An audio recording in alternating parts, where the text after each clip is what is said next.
உன் பாத்திரத்தை கர்த்தர் நிரப்புவார். உன்னுடைய வாழ்க்கையை கர்த்தர் நிரப்புவார். உன் வீட்டை கர்த்தர் நிரப்புவார். கர்த்தரை சொல்லுங்க ஹல்லேலூயா. நீ இதை செய்யும் பொழுது தேவனுக்கு எவ்வளவு நீ கவனமாய், அவருடைய காரியத்தில் எவ்வளவு உண்மையாய், அவருக்கு கொடுக்க வேண்டிய சமயத்தை, நேரத்தை, அவருக்கு கொடுக்க வேண்டிய தசம பாகம், காணிக்கை, அவருக்கு நீ செய்ய வேண்டிய காரியங்களை நீ செய்து கொண்டிருக்கும் பொழுது இந்த அளவிலே இருக்கிறதை கர்த்தர் அதிகமாய் தேவன் ஆசீர்வதிக்க வல்லவராய் இருக்கிறார்.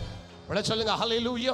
உன்னுடைய அளவுக்கு வேண்டிய மிஞ்சி நீ எதற்கும் என்ன செய்யாத, நீ ஆசைப்படாத. கல்லம சொல்லுங்க ஆமென்.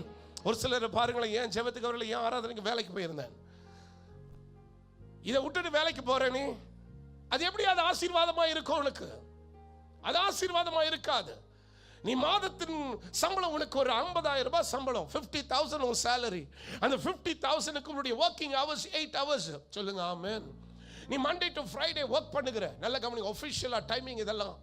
அப்படி இவ்வளவு ஒர்க் பண்ணுகிற, நீ வரும்பொழுது மற்ற சனிக்கிழமை உனக்கு அந்த நாள் உனக்கு விடுமுறை, தேவனை தேடு. ஞாயிற்றுக்கிழமை விடுமுறை, கர்த்தரை தேடு. சொல்லுங்க ஹல்லேலூயா.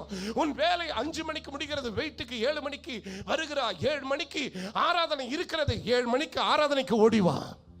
சொல்லுங்க ஹல்லேலூயா.